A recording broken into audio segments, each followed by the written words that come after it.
Have you ever been somewhere or watched something that you feel like was explicitly targeted towards you? I don't mean intentionally. You don't know the creator or anyone involved, you're just a regular Steven, but then you go somewhere or do something and suddenly you're aware this is everything you ever dreamed of. It's strange, it's uncanny, it's like someone has a ticket to your brain. It was me! I did it. Don't take your pills, they stop us talking, and I do so love our chats at 3 AM when you've downed that whole bottle of Benadryl. I'm the guy in the hat! I really do like what you've done with the place. It's very homey, for a drug addict. We're not talking about your ideal fantasy world today, we're talking about somebody else's, except we've got tickets for this dream train as well. You do have your ticket, don't you? Fares, please! Any more fares? I'm a little obsessed with projects that let you wander around a creator's mind, and video games are prime material for really letting you inside the loony.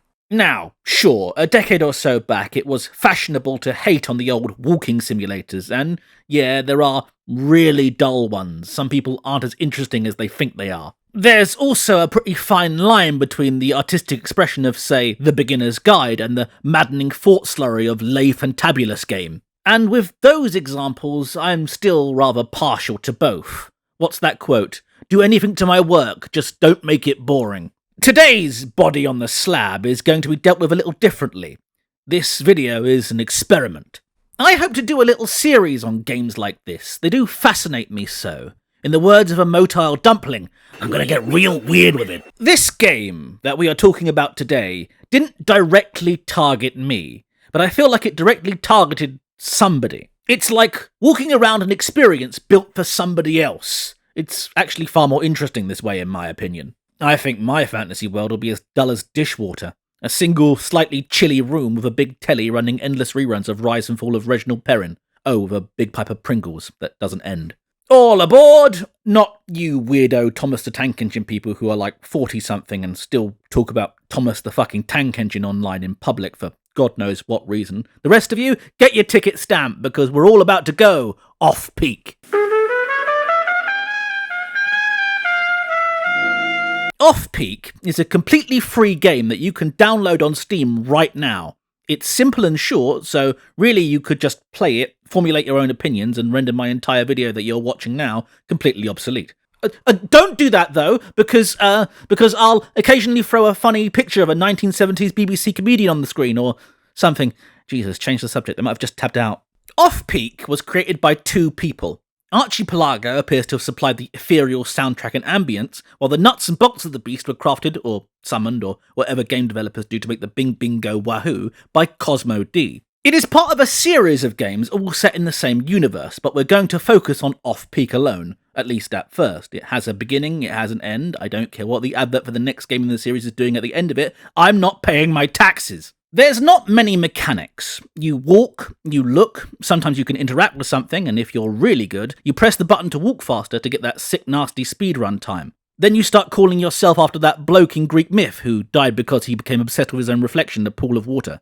Then you get banned off Twitch for showing porn. So this is a great journey of life! You can talk to characters, and occasionally you'll overhear conversations between them. The first bloke you meet is this groovy-looking chap with some strange instrument on his lap. He's called Luke, with 3 U's, and he tells you that you can piece together a ticket to Rowayton, which is where you want to go, by wandering around the train station. Lucky for you, brokey. Actually, everyone seems a little hard up around here. There's a commotion going on outside the big, imposing station doors. There's revolution in the air, but the guards seem to spend most of their time posing moodily against the walls. You press this big green button, the doors grind open, and you see the station for the first time, and it's quite a sight. The main part of the station has everything you'd expect. A ramen shop, funky statues, mushrooms, art, advertisements, an information kiosk, a gigantic game of I Think Archipelago, pizza, a piano giant, the feds, and of course, sheet music for sale. And a big whale. And some planets. Taxpayer money at work. You can grab some bits of your ticket littered about, but you'll have to go further afield to assemble it all. Heading to the underground concourse, you can find some more art, and a lady giving away stale cookies. I ate them all. Perhaps not my best move, but I'm piecing together a train ticket from scraps here. I presume whoever I am doesn't have much money, and therefore hasn't got the liberty to turn down free stale cookies. Back out towards the platform, the man who runs the station, Marcus, sits, lording it over everyone with his guards and his cows. He's very proud of his station, and he should be. Continuing on our ventures, we pop into a little board game cafe. It's very quaint, but everyone seems to be arguing over the rules or complaining about not being able to finish up before their train arrives. And then there's the staircase.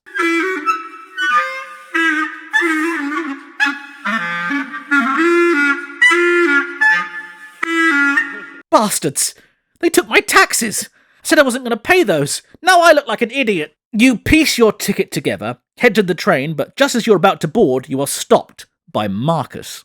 Here's where the game diverges slightly. If you've taken anything you weren't supposed to from any of the vendors in the main station, pizza, records, sheet music, Marcus tells you off. The cookies in the undercourse are fine, but anything else is sacrosanct, and Marcus stops you from boarding the train. But if you've resisted the temptation of petty thievery, Marcus still doesn't let you board the train. You get a feeling of satisfaction for being a good boy and a belly full of gone-off cookies alongside a torn-up ticket. But wait! Who's that coming in clutch? It's... Mama Cass? She does some magic, and you're spirited away by her and the Federales, being told you are now welcome to the circus. And that's it. Roll credits. Told you it'd be quick. But as you're probably keenly aware just by looking at the footage, there's a lot more going on here than meets the eye. Weird imagery, strange symbols, cryptic conversations. I'm not here to hold your hand for an hour-long game. I'm here to figure out what the hell is going on. I don't know nothing! Now, I did know something at that point, but it wasn't much. It was a little more than nothing, but it certainly wasn't much. Wasn't enough to open a bank account, I'll tell you that. The way I see it, there are 7 common themes in this game, and I'm going to investigate each one to see if we can't tie everything together into something resembling a point. Let's start easy. Pizza, ramen, cookies, and maybe fancy middle-class IPAs. All things found in this train station. It's to be expected to have some form of streetcar or food vendor at a train station, though the game has a decidedly Northwestern Americana feel to it. From what I can see, all these locations on the train timetable are locations in New York. New York is a metropolitan city, with a heavy Italian-American population base, so the pizza makes sense. The ramen? Maybe not. It's obviously culturally Japanese, but Marcus runs a very hip and trendy station, so it's not as odd as it may seem. The ramen shop owner seems like the kind of chap who would call himself a sandwich artiste, likening his servings of MSG to playing music. You'll see later on that music is something of an obsession with the off-peak populace, so all this comes across to me as someone who failed at doing the popular thing and is now trying to justify their living in any way they can. It's kind of sad to see. The pizza guy, on the other hand, seems to be in a different league entirely.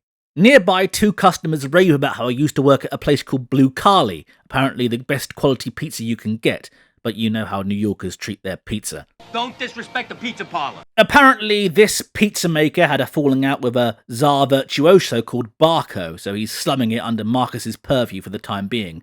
Unlike Mr. Ramen, this is a food artiste. But from his looks, he's possibly the most poorly dressed person in the station, and his dialogue is very simple and working class. He built his own pizza oven. He used to work for Blue Carly. His pies excite. Compared to Mr. Ramen, he's a confident but sane alternative. Then we have the bartender in the Phantasmagoria board game bar, Serbs. He talks about how he likes to study the board games he plays instead of just hopping onto the new hotness. He also talks about money. Sure, the pizza guy wants the right price for his slices, but this barkeep ain't going out of his way without financial incentive. Plus, he talks about how arcane the board games are, but his house ales board looks like it requires a maths degree to figure out which of these drinks tastes the least like piss. Finally, we have our friend in the underground. Her cookies are free, and she's the most genuinely philosophical of the bunch, unlike the fancy words of Mr. Ramen. I think it's intentional that the cookie vendor and the barkeep are opposite sides of the station, with the bartender having this dazzling sunray behind him while the trenchcoat woman talks about spending her days down here, only seeing the sunlight when she turns up in the morning. It's fitting she talks about trying to bake the feeling of a sunrise into a free cookie, while the bartender explains in detail why keeping the bar open an hour later would be a tremendous financial loss for him. Despite this weird warping effect, eating her cookies doesn't really do anything except being the only thing in the station you can take bar the ticket pieces without getting the bad ending. There's not much to say here, except to point out how our host Cosmo and Archie have taken the simple concept of train station food vendors and used it to give us a nice array of personalities. It's just some interesting people that you could meet. They might even be technically doing the same thing, but their motives and methods are worlds apart. The moral of this story?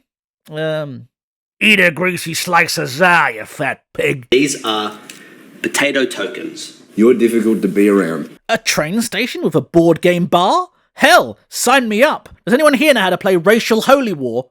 Hey, where's everyone gone? The Phantasmagoria bar, in my opinion, might genuinely just be total wish fulfillment from the authors. It has a sick name, cards from Through the Ages on the wall, a Doctor Doom or maybe MF Doom mural, a breathtaking sunset, and chairs for giants, because if you're a nerd like me, you appreciate a chair that can support the heftier gentleman. It's just a shame the clientele are basically the worst kinds of people you can play board games with. You've got the guy complaining about this not being the right edition. We should be playing the 1987 Asia-only version with pewter pieces. What are we, Neanderthals? We've got the girlfriend who's not really paying attention and is only here because her boyfriend wants to include her in his hobby.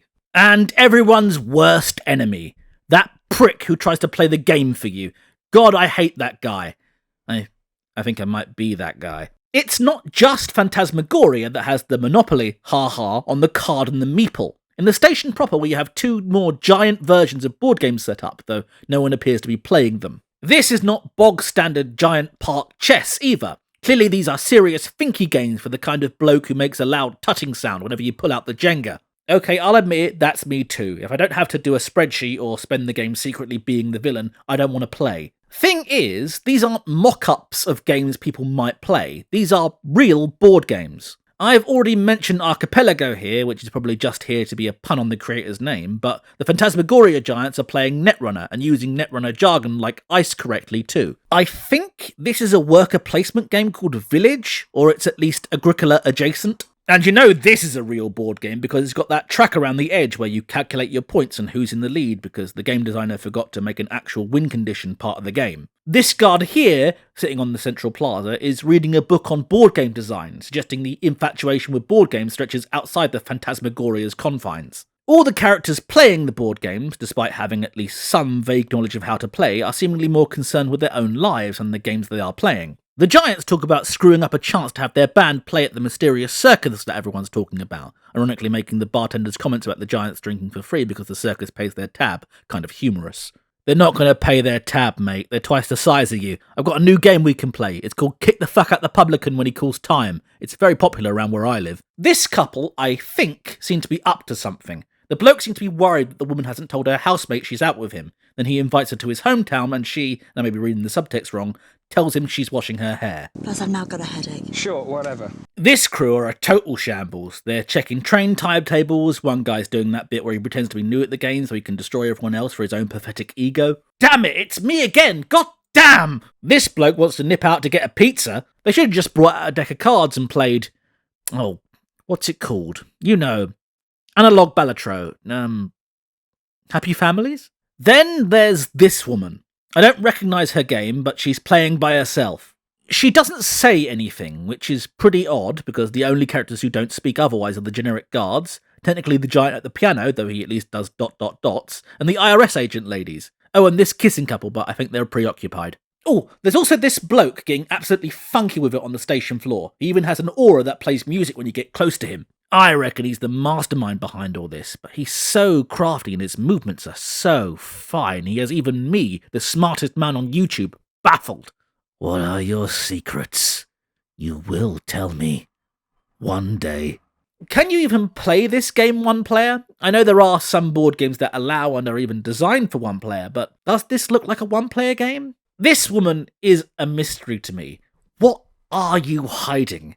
It's bits like this that make me hesitant to make these kind of videos, because what if this is the key?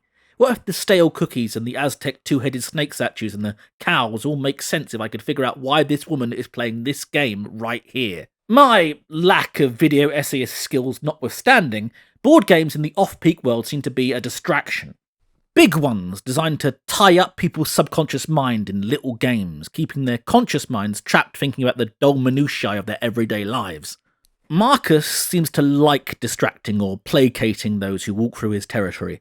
Board games are a pretty great way to do that. You tie yourself up in rules and board politics, and before you know it, it's time to hop on your train. The moral of this story?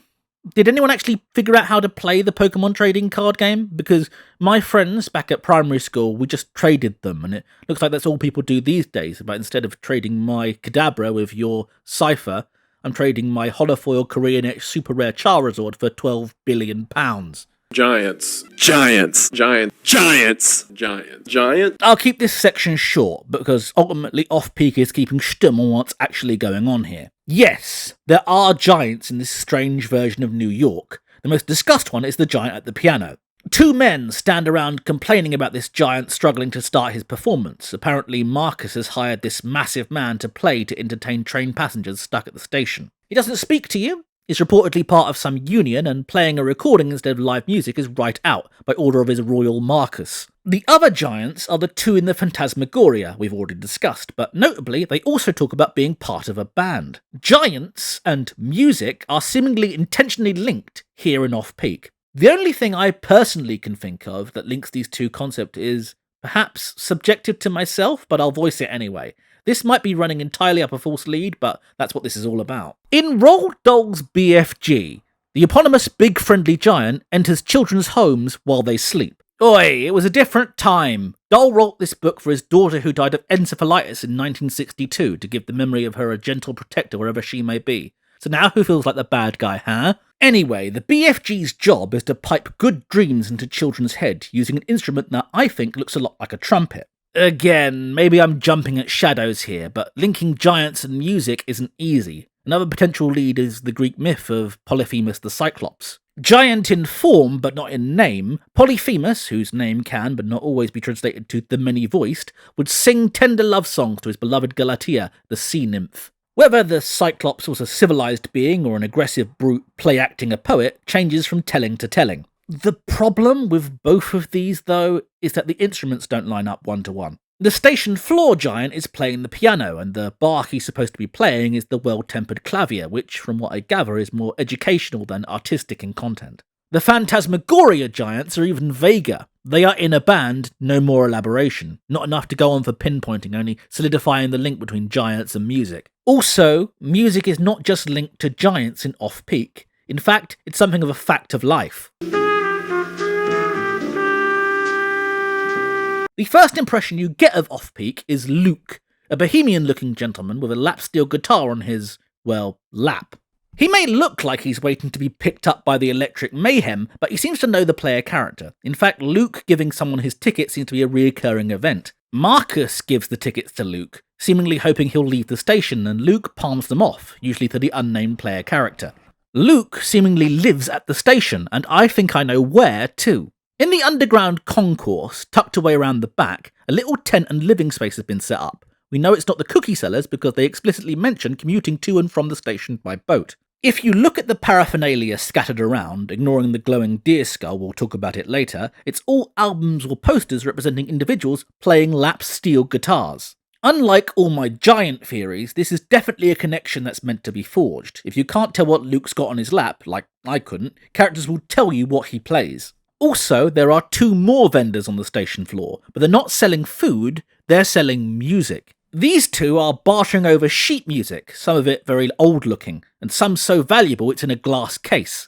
Oddly though, amongst the seemingly rare pieces here, the customer explicitly requests a Popper High School Studies book. I don't know, it seems odd to have something that might be for beginners in making music to be amongst the Stravinsky and the madrigals. Another oddity is this image above the sheet music sign. Yes, I have eyes, I can see the mayhem on every wall here, but on the other side of this pole are images of sheet music, lining up with the idea that these pictures are advertising. But then, above the actual sheet music sign is, quite transparently, a palmistry diagram. Palmistry being an old fortune-telling technique. Are we supposed to notice this? Is this a mistake? Are hands important? Well, what hands are holding might be, we'll get back to it. On the other side of the station is a woman selling records, proper old-fashioned vinyl. Considering some of the board games in the Phantasmagoria were only invented in the 2000s or later, we can presume these records are supposed to be out of date, despite the vendor's assurance that these records go for a high price, even in these apparent times of financial crisis. We have a wide array of genres here, but are leaning towards jazz and classical, There's even a few albums from Archipelago, but if you're going to have a part of your game where a character sells vinyl records and your principal collaborator is a musician, I'd personally be surprised if there weren't. The interesting part of this stall is the fact that apparently Marcus personally decides what can and can't be sold here, and he explicitly wants to cater for people who are looking for something new. Is this another distraction technique, like the board gamers not sticking to a single game for too long? It does all sell though, despite most people struggling for money in this world. These stalls are profitable and pushed. Music is important, but perhaps it's being used in some way. Cheapened, put amongst the chaff as nothing more than a commodity. And if anyone was paying attention to my last video, you'll know that another commodity can also be... Some people, might think that I'm a rabbit. It's the most eye-catching part of this game. Every surface of the main station area, and a lot of other surfaces beside, are adorned in pieces of abstract or near-abstract art. I do think it's the chief culprit of Off-Peak's dreamlike appeal. Some of this art is in places that make sense. Some of it does appear to be advertisements, like you would see on a regular train station, and the pieces in the underground concourse are positioned very much like ads in the London Underground. The rest of it, though, just seems to be placed where it would be eye-catching, perhaps another example of Marcus's desire to have the station be an extension of his personality. Some of it is off-putting, some of it looks fantastic. This big mural actually looks quite ordinary in context. I've certainly seen similar images in public places. The art in the Phantasmagoria is thematic and revolves around board games. In fact, a number of these images are just literally the cover art for some real-world board games, although this giant puffin monstrosity doesn't have anything to do with Rummikub as far as I'm aware. Then there's the whale, and the star system that surrounds it. I do wonder if this is supposed to be an actual taxidermy whale or just an art installation. There are live fish in these tanks, so perhaps the whale is designed to make you feel like you are underwater, swimming through space. Perhaps it's suggesting a division between land, sea and sky. Perhaps it's that falling whale from Hitchhiker's Guide to the Galaxy. That's it! Ground! I wonder if it'll be friends with me. Hello, ground! Another thing you'll notice is this sequence of letters repeated in a lot of the art pieces. Sick. I initially thought this was a pseudonym for the artist, but I couldn't be more wrong. Sick is a style of poster coming from Poland in the 1960s. They're actually supposed to be advertisements for circuses. Sick literally means circus. These Polish posters were so iconic that they became a genre in and of themselves, with multiple artists becoming well known for producing posters in the Sick style.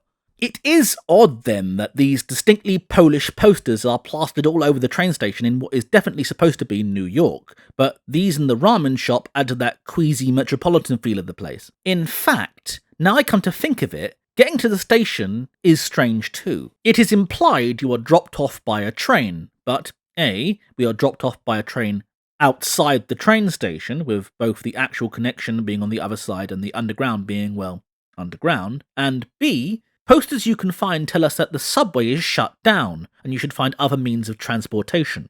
Sorry, distracted myself. We should talk about the staircase. Across the way from the Phantasmagoria, there's a staircase leading to the roof, and every turn of the staircase lets you see increasingly freakier art pieces in pitch blackness. While some of these are present in other places of the station, most are unique to this area.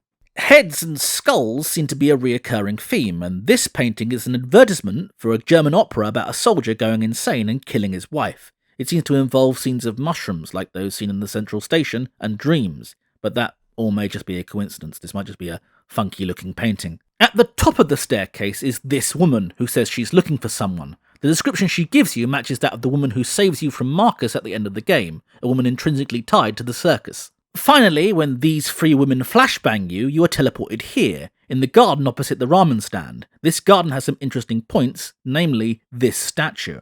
This is an Aztec symbol, commonly presumed to represent rebirth. Many Aztec gods have the serpent as a symbol, most notably Quetzalcoatl. At least that's how I was taught to pronounce it in primary school. Quetzalcoatl seems to have been associated with resurrection, as his myth has him sacrificing himself to become the morning star, aka the sun. At the base of this statue, around the back, is a tiny planet Saturn, which you can also see in the ceiling behind the whale. Saturn, the Greek god, was the god of farming, money, and time.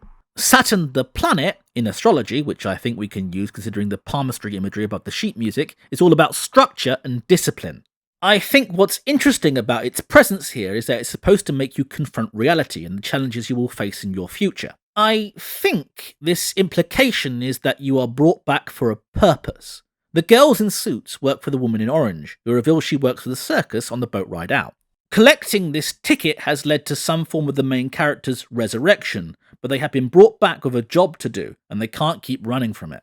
All this leads us to, obviously, confront At Bishopsgate.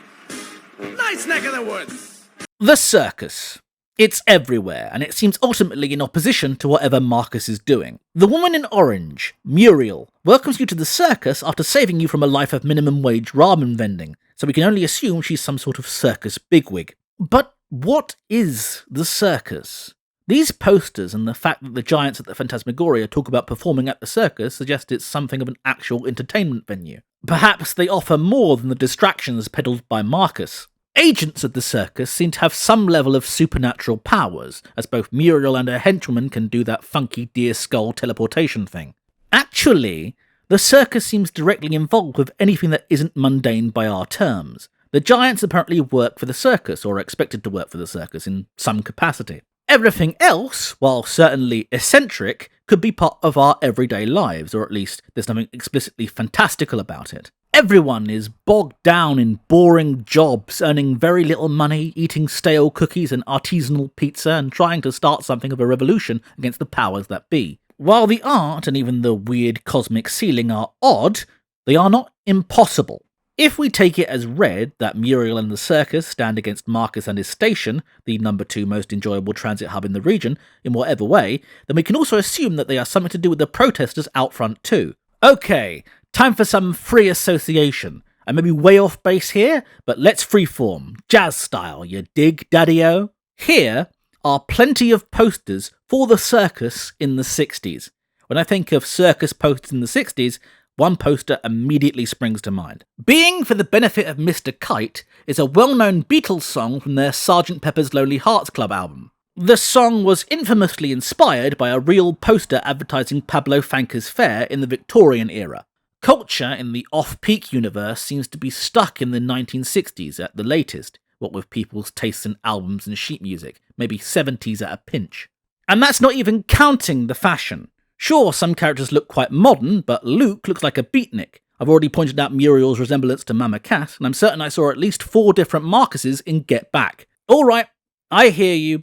A reach. How about another circus? A circus known for being in the espionage game. John Le Carre's Tinker Tailor Soldier Spy uses the circus as a code phrase for British secret intelligence. A nest of vipers all supposedly striving together for the common good, but actually everyone stabbing each other in the back and letting personal issues cloud real judgment. There is this suggestion that the circus isn't the wholly good rebellion that you may walk away with if you're not paying attention. Right back at the beginning, Luke mentions that the circus treats its giant workers pretty poorly, but conversely, it also pays them well. If the giants are a put-upon underclass, the circus isn't doing much to help them. I'm getting lost in the pizza sauce here. I feel I should stress I have not played any of the other games in this series, the Norwood Suite, Tales from Off-Peak City, and Betrayal at Club Low, simply because I want to try to crack the puzzle I've been given first before I try to solve the next one. If one of these answers lies in them, and I'm sure there is more elaboration there,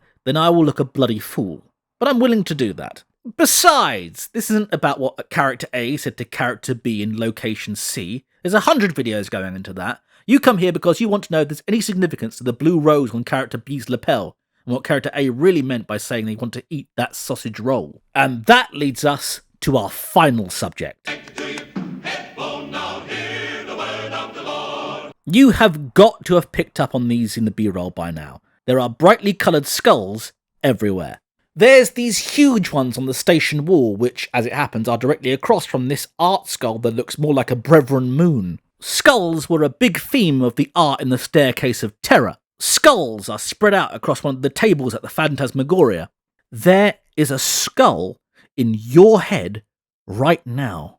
What does it mean? Quickly, take this penknife, show me your skull, otherwise how will you ever understand the mystery of why that bloke sells pizza at the train station? But have you noticed something else? You might have caught a glimpse of this in the Staircase of Terror. This garden is lady having a cheeky snog in the back rooms. Why is she holding a skull? The ticket inspector too. He's actually holding a skull behind his back, like he's actively trying to hide it from you. I missed that on my first playthrough. Hell, That little rebellion that's being stirred up at the front gate, they have this large observer with blue face paint on behind them. They don't seem to speak, just observe, and if you look behind her back, there's our little friend again. It's odd, and I think they are associated with Marcus. The inspector is presumably one of Marcus's flunkies, and the skull on the staircase is behind one of the guards' backs. If these skulls are related to the Marcus regime, then the fact that these openly anti-Marcus protesters have a silent observer hiding one behind their backs doesn't bode well for the revolution, comrades. And as Marcus is clearly the vain sort, I'm pretty sure he would want eyes on the disgruntled masses. Not sure what the implication of these skulls being on this table in the Phantasmagoria are, though. Notably, the other tables are clear of them. But there is also another type of skull that you have probably already picked up on. Both Muriel and her minions, when they are teleporting you around, do so by holding out a glowing deer skull. These deer skulls also appear elsewhere. The bloke in the information booth who gives you hints about where parts of the ticket are is holding one out. If these deer skulls are linked to the circus, then it would appear Muriel has someone on the inside helping you out, meaning that getting the ticket was all part of the circus's design. There are also glowing deer skulls under where Marcus sits, facing out towards the trains. No idea. Relics from when Marcus didn't run the place, wards against evil, maybe something inherent about the nature of transport in this universe. 2 of them do float off the walls, but the third does connect to it, so that might just be misplaced objects. The problem I have here is that we now have something of an internal connective tissue. Muriel has a skull, the all-female Craftwork tribute band have a skull, the information booth guy has a skull. All these people seem to want you to piece that ticket together and ultimately wind up in the hands of the circus. Are we being played? Are we just a pawn in a game we don't fully understand? It was Luke who set us on this track with that ticket. If we can loop him in, then we're not a traveller trying to get home, we're just some cog in a greater plan. Remember the underground concourse. Remember I told you there was an area around the back that's where I think Luke lives. The little shanty spot with the lap steel guitar guides. Right above the tent, in plain sight, is a large, glowing deer skull. I think the only question that remains is whether the character we are playing is a willing participant in some kind of subversive campaign against Marcus and the powers that be, or if we are simply some kind of patsy being set up. I think you could go either way with the information we are presented with in Off-Peak. Luke is a friend of Marcus, and it's only out of Marcus's good graces that Luke is allowed to hang around the station.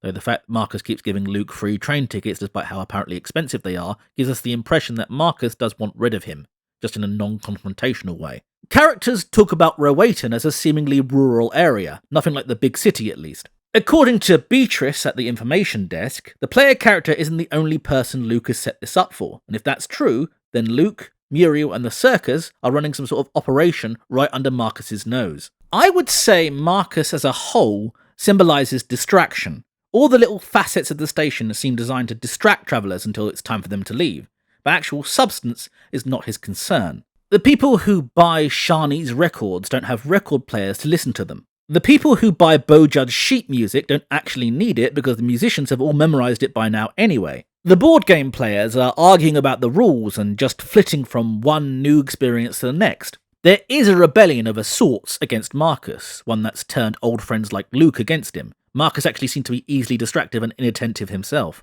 Sure, he talks a big game, but his glowing recommendation of Beatrice is at odds with her cold demeanour, like he's only been told she's a good employee, probably by Beatrice. She also seems to be playing a game on her computer while she's working, so not sure how good she is. His other employees are either slacking off, reading, or having a quick kiss and a cuddle in the back rooms. For a supposed tyrant, he's not very competent. This is just me, using the clues I think I've gathered, but ultimately, I think Off-Peak is about true art and distracting entertainment. People like Luke take pride in their work, learning how to master their craft and happy to loaf around until they get good. But everyone else is in a hurry to get somewhere, to try something different, to fill their lives with as much as they can as quickly as they can.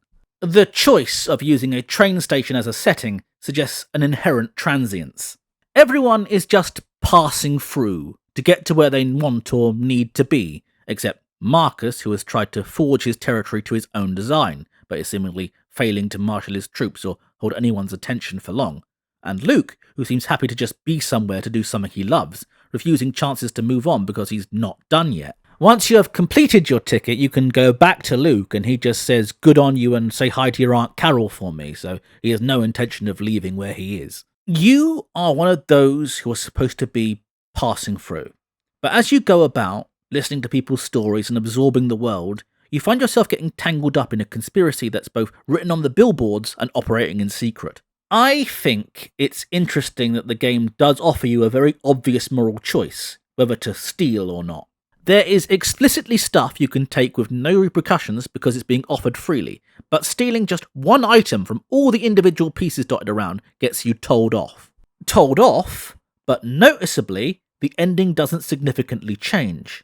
You make your decisions, and the world still happens around you, and events continue outside of your control. This gives the impression that the world keeps on spinning regardless, and your actions only have meaning to you and those it affects. Kind of makes you feel small, doesn't it? Under that big planet-filled sky. Like, you're just one person, and all this is just passing through. There are more clues that, personally, I can't wrap my head around. The big peacock stained glass window, the two heads on the side of this building in the opening. These are really freaky. Once you pass the bridge, they appear if you go back across the bridge. But if you go into the station and come back, they disappear again. No idea. I know this warning sign right at the beginning is covering her painting featuring a deer head, but what does that mean? Also, the symbol for the next game in the series, the Norwood Suite, features a big deer skull. Look, we can puzzle these out all day. I'd like to highlight some pretty cool little things that really helps the world building. The big clock at the front of the station appears to be synced up to your computer's current time. As you can see, mine is at 3 AM. I use games with dreamlike ambience to replace the fact that I can't sleep in real life. Hidden in the dark by the bridge is a little rowboat, probably what the cookie seller rows to the station with, and it's what Muriel and her goonettes use to spirit you away to the circus at the end. There are undoubtedly more mysteries here, and the sequel games probably answer some of those mysteries while offering up more, but that's a dream for another sleep. As we take the last train out of the suburbs, stop and admire the graffiti. Pop into the game store and play a round of Buckaroo and keep your ears open. You can pass through 1,000 lives, but you only get one.